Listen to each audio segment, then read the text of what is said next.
PM किसान सम्मान निधि को लेकर पूरे देश में जो लाभार्थी वर्ग है किसानों का, लगभग 9.5 करोड़ किसानों के परिवार जो लघु एवं सीमांत किसानों की श्रेणी में आते हैं, उनको इंतजार है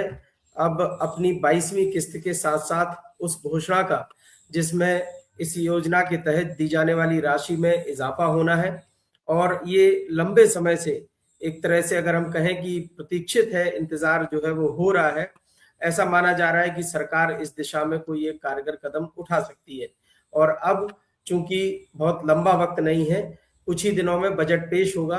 और इस बजट के माध्यम से पीएम किसान सम्मान निधि और इसके अलावा लघु एवं सीमांत किसानों के लिए चलाई जा रही योजनाओं में एक बड़ा बदलाव करने की तैयारी जो है वो सरकार के द्वारा की जा सकती है। और इसके तहत ही ये घोषणा हो सकती है कि इन योजनाओं को कैसे एक साथ किसानों के लाभ के लिए इस्तेमाल किया जाए और किसानों तक इन योजनाओं का लाभ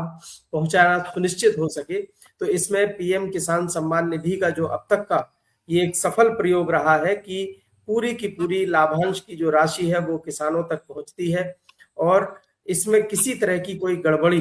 अगर हम सिर्फ फर्जी किसानों के रूप में लाभार्थी बनने की जो एक शिकायत है उसको छोड़ दें, तो जो पहले दिक्कतें थी उनको दूर कर लिया गया है और जो राशि सरकार पहुंचाना चाहती है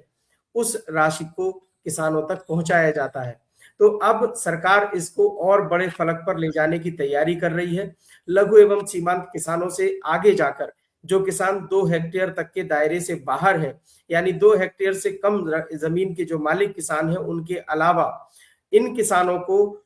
जिन्होंने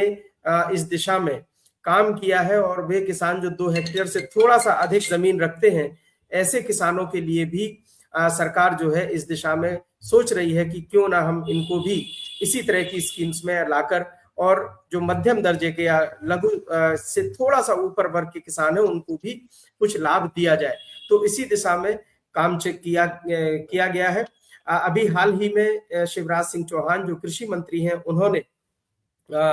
किसानों से एक लंबी बैठक भी की थी गणतंत्र दिवस के ठीक पहले, और कृषि एवं किसान कल्याण से जुड़ी जितनी भी योजनाएं हैं उन सब के बारे में किसानों से चर्चा करके और एक ड्राफ्ट नोट तैयार किया गया है जो आने वाले समय में यानी 2026 के लिए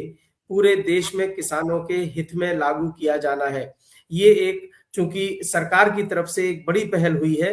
कि अब तक की जो रिपोर्ट सरकार के पास आती थी वे कहीं ना कहीं अधिकारियों के द्वारा प्रभावित होती थी, यानी किसानों तक उन योजनाओं का लाभ कैसे पहुंच पा रहा है। इसको लेकर जो भी सरकार अपना फीडबैक लेती है, जो सरकार का अपना एक कम्युनिकेशन का सिस्टम है, उसमें भी बड़ा बदलाव करते हुए सरकार ने और कृषि मंत्री ने खास तौर से सीधे तौर पर किसानों से बातचीत करके, किसानों के तमाम प्रतिनिधियों से लगातार बैठक करके और खुद खेत पर जाकर खेती किसानी की जो स्थिति है, कृषि कल्याण से जुड़ी जो योजनाएं हैं उनको जो है वो जमीन पर उतरकर परखने का काम शुरू किया है। तो अब सरकार के पास एक तरह से अगर हम कहें कि बिल्कुल किसानों की जो वास्तविक स्थिति है समझ पा रही है और सरकार को अब किसी तरह का जो है वो भ्रम नहीं रहना चाहिए, इस बात को लेकर सरकार आश्वस्त दिखती है। तो अब इन सभी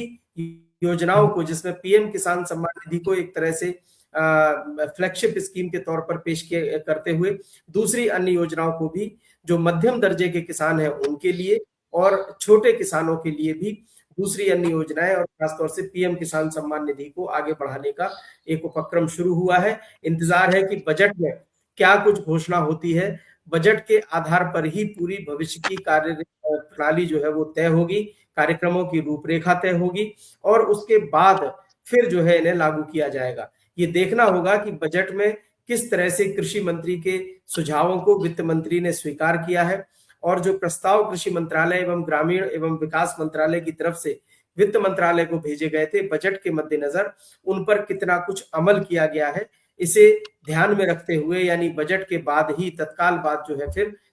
कृषि मंत्रालय और ग्रामीण विकास मंत्रालय अपनी इस कार्य योजना को लागू करेगा। उम्मीद ये की जा रही है कि पीएम किसान सम्मान निधि को लेकर कोई एक बड़ी घोषणा बजट में की जा सकती है। इसमें इसकी जो राशि है उसको बढ़ाने से के अलावा किस्तों की संख्या में बढ़ोतरी करने तक या दूसरे अन्य फैसलों की घोषणा बजट के माध्यम से सरकार द्वारा की जा सकती है, ये एक उम्मीद की जा रही है साइम।